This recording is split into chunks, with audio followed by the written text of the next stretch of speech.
نحمده ونصلي على رسوله الكريم اما بعد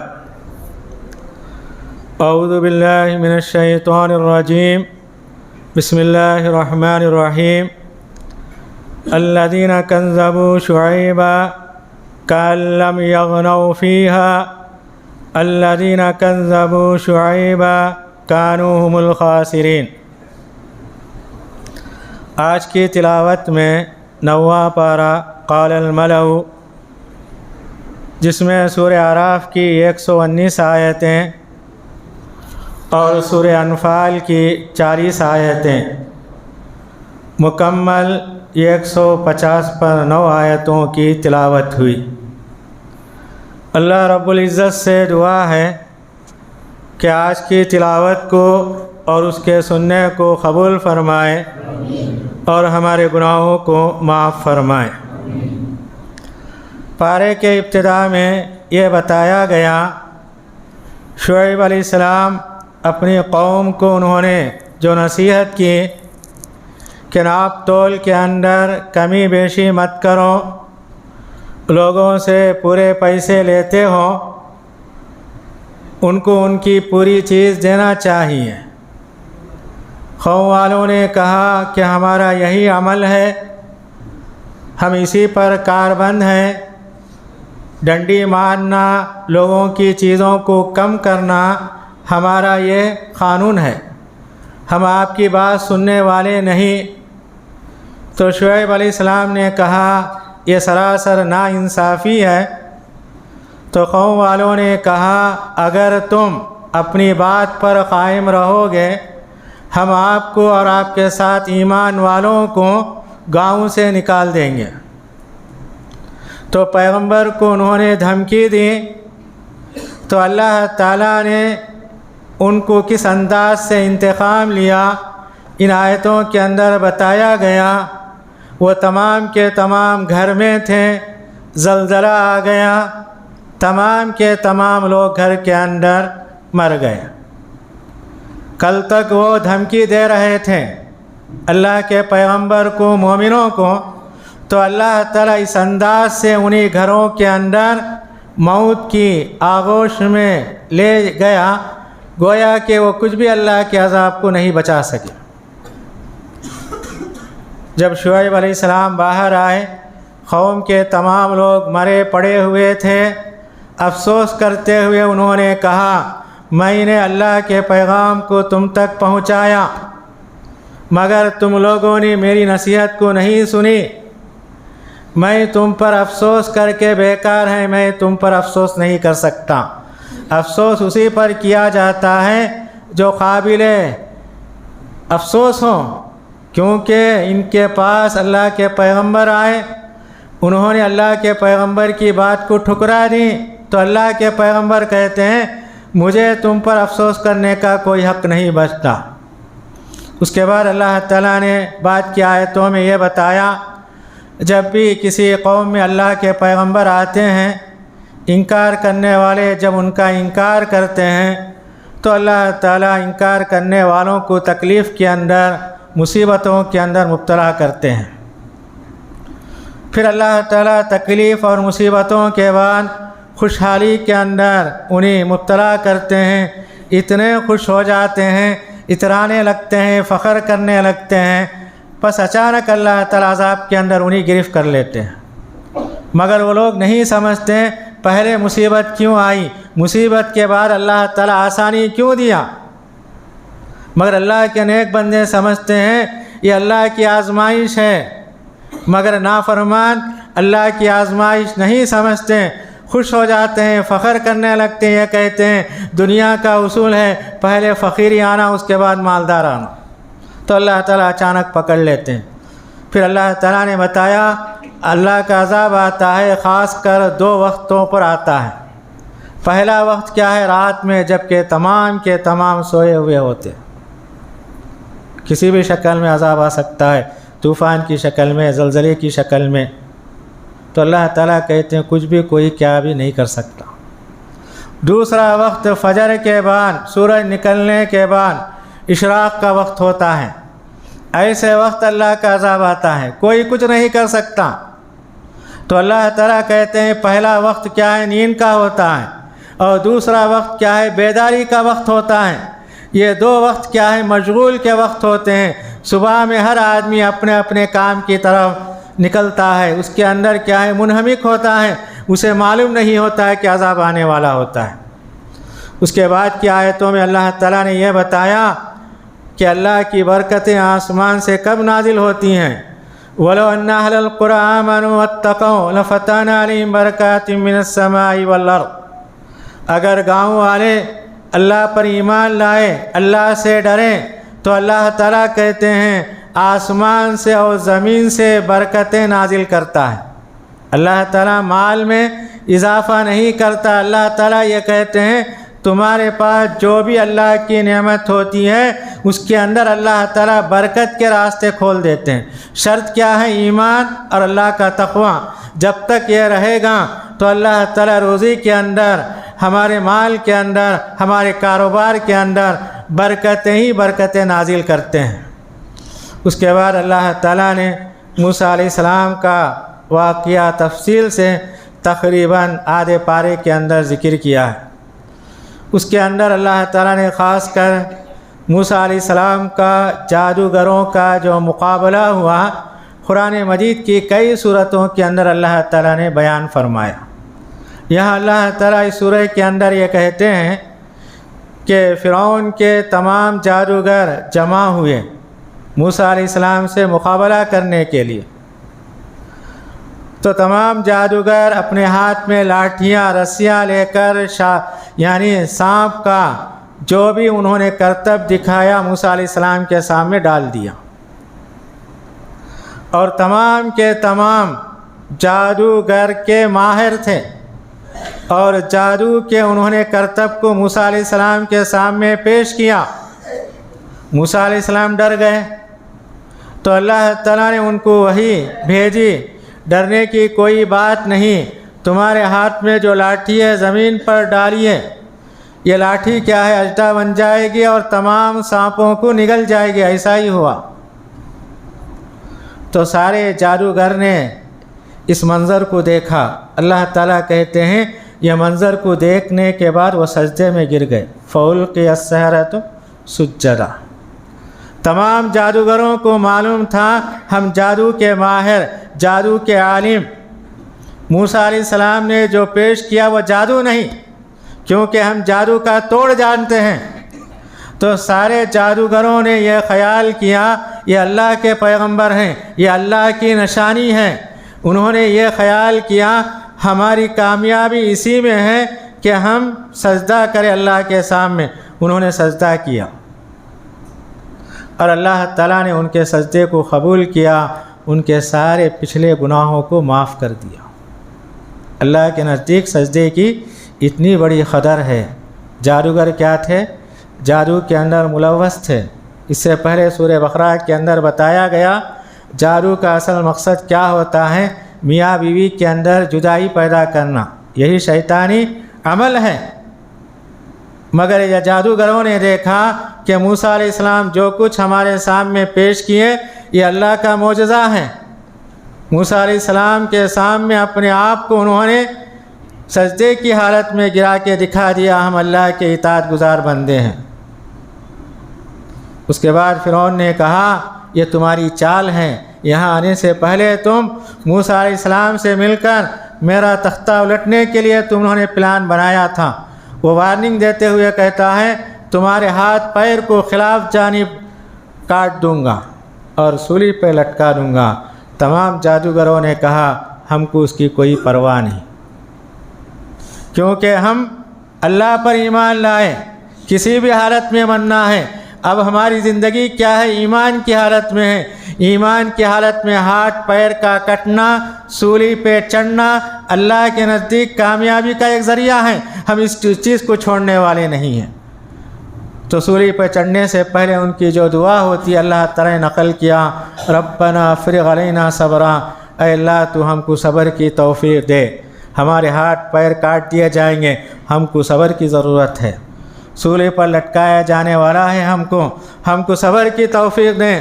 تو سارے جادوگروں نے اسی دعا کو کہتے ہوئے اپنے پیر اور ہاتھ کٹوا دیے، سولی پہ چڑھ گئے۔ تو اسی واقعے کو اللہ تعالیٰ نے یہ بتایا، جب کسی کے دل کے اندر ایمان کی مٹھاس پیدا ہو جاتی ہے، وہ کس قدر وہ اللہ کی جانب آگے بڑھتا ہے، دنیا کی تمام مصیبتوں کو، تکلیف کو ہمکنار کرتے ہوئے اللہ کا ہو جاتا ہے۔ اس کے بعد اللہ تعالیٰ نے فرعون والوں پر جو اللہ کے عذاب آئے 7 قسم کے، اللہ تعالیٰ نے اس کا ذکر کیا۔ فرعون اور اس کے قوم کو اللہ تعالیٰ آزمانے کے لیے پہلے قحط سالی کے اندر ان کو مبتلا کیا، قحط سالی کے بعد پھلوں کی کمی کے اندر اللہ تعالیٰ نے انہیں مبتلا کیا، اس کے بعد طوفان آیا، اس کے بعد چڈے آئے، اس کے بعد خون آئے، اس کے بعد جوئیں جو کیڑا ہوتا ہے جو دانے کو کھا جاتا ہے، اس کے بعد کیا ہے خون، اس کے بعد مینڈکیں۔ یہ تمام کی تمام اللہ کی نشانیاں تھیں۔ جب بھی کوئی نشانی ان کے پاس آتی تو فرعون موسیٰ علیہ السلام کے پاس آتے اور کہتے ہیں آپ اللہ سے دعا کیجئے، یہ مصیبت اللہ تعالی ہم سے دور کر دیں، ہم بنی اسرائیل کو تمہارے ساتھ روانہ کر دیں گے۔ موسیٰ علیہ السلام دعا کرتے ہیں، ایک ایک آزمائش جاتی ہے، مگر فرعون اور اس کے ساتھی کیا ہیں، برابر بنی اسرائیل کو تکلیف دینے پر قائم رہتے ہیں۔ اس کے بعد اللہ تعالیٰ نے یہ بتایا کہ ہم دنیا میں آنے سے پہلے ہم سے اللہ تعالیٰ نے وعدہ لیا، جسے عالم ارواح کہا جاتا ہے۔ آدم علیہ السلام کو اللہ نے پیدا کیا، ان کی پیٹھ سے قیامت تک آنے والے ساری اولاد کو اللہ تعالیٰ ان کے سامنے میدان میں جمع کیا۔ اس کے اندر ہم بھی تھے، ہمارے باپ دادا اور قیامت تک آنے والے ہمارے رشتہ دار تھے۔ تمام سے اللہ تعالیٰ نے یہ پوچھا الستُ بربکم، کیا میں تمہارا پروردگار نہیں ہوں؟ تو تمام نے کہا بلا شہیدنا، آپ ہمارے پروردگار ہیں۔ تو اللہ تعالیٰ نے کہا تم دنیا میں جا کر میرے اس وعدے کو بھول جاؤ گے، میرے اس وعدے کو یاد دلانے کے لیے دنیا کے اندر میں نبیوں کو، رسولوں کو، کتابوں کو بھیجوں گا، سارے پیغمبر اسی وعدے کو یاد دلائیں گے۔ تو اللہ تعالیٰ نے اس کا ذکر کیا کہ ہم تمام کے تمام عالم ارواح میں اللہ کے رب ہونے کا اقرار کیا، اور مرتے دم تک اللہ کے رب ہونے پر ہم قائم رہنا چاہیے۔ اسی سورہ کے اندر اللہ تعالیٰ نے یہ بتایا نبی کریم صلی اللہ علیہ وسلم کو غیب کا علم نہیں تھا، آپ اللہ کے پیغمبر رسول تھے۔ اللہ تعالیٰ خود اپنے پیغمبر سے کہتے ہیں قُل لَا أَمْلِكُ لِنَفْسِي نَفْعًا وَلَا ضَرًّا، آپ کہہ دیجئے لوگوں سے میں نفع اور نقصان کا مالک نہیں ہوں۔ اگر مجھے غیب کا علم ہوتا، یعنی نبی کریم صلی اللہ علیہ وسلم کہتے ہیں اگر مجھے غیب کا علم ہوتا میں پہلے سے بھلائیوں کو جمع کر لیتا، مجھے تکلیف نہیں پہنچتی۔ نبی کریم صلی اللہ علیہ وسلم کی سیرت بتاتی ہے کئی جگہ نبی کریم صلی اللہ علیہ وسلم کو تکلیف پہنچی، آپ تکلیف کے اندر مبتلا ہو گئے۔ خاص کر آپ کی بیوی حضرت عائشہ رضی اللہ تعالیٰ عنہا پر منافقوں نے بہتان لگایا، 1 مہینے تک نبی کریم صلی اللہ علیہ وسلم پریشان تھے۔ اگر آپ کو غیب کا علم ہوتا تو فوراً کہہ دیتے یہ جھوٹ ہے، میری بیوی پر بہتان باندھا گیا، مگر نبی کریم صلی اللہ علیہ وسلم برابر 1 مہینے کے اندر تکلیف مصیبت کے اندر مبتلا تھے۔ 1 مہینے کے بعد وحی کے ذریعے بتایا گیا کہ آپ کی بیوی پاک دامن ہے، آپ کی بیوی پر بہتان الزام لگایا گیا۔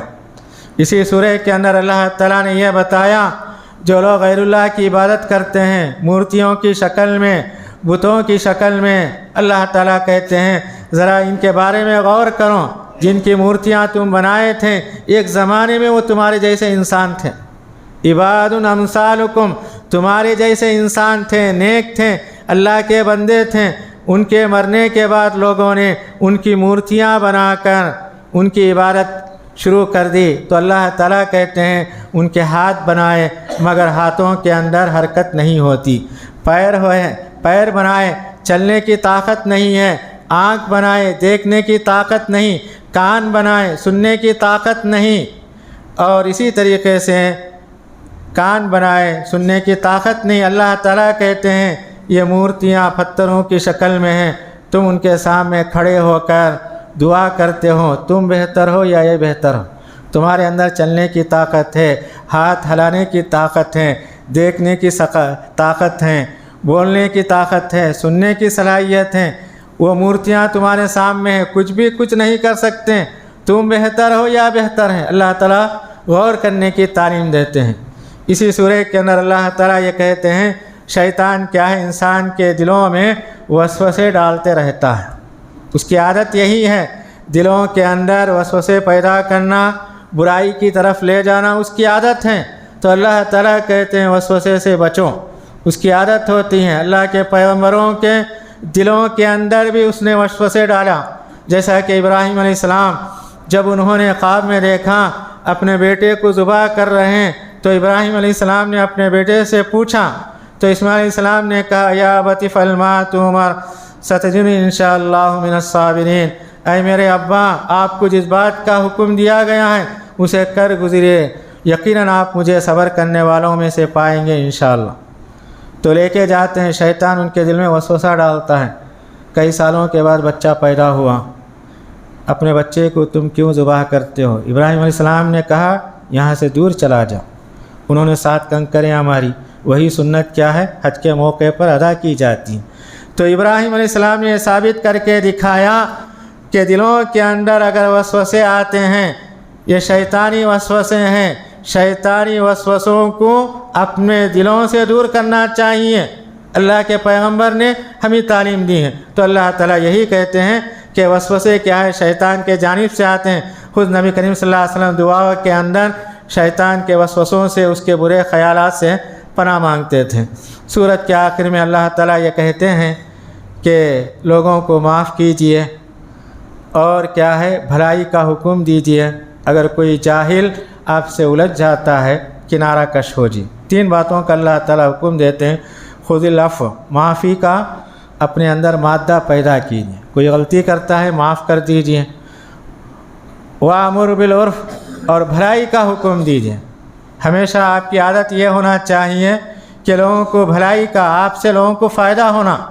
اور آخری بات یہ بتائی گئی وَأَعْرِضْ عَنِ الْمُشْرِكِينَ عَنِ الْجَاهِلِينَ، اگر کوئی جاہل بد تہذیب آدمی آپ سے بات کرتا ہے، الجھ جاتا ہے، تو اللہ تعالیٰ کہتے ہیں اس سے الجھنا، اس کا جواب دینا عقل مندی نہیں ہے۔ خاموش ہو کے، کنارہ کش ہو کے، سلامتی کے ساتھ اپنے راستے پہ چلا جانا یہ بہتر بات ہے۔ تو اس کے بعد والی سورہ انفال، انفال کے معنی مال غنیمت۔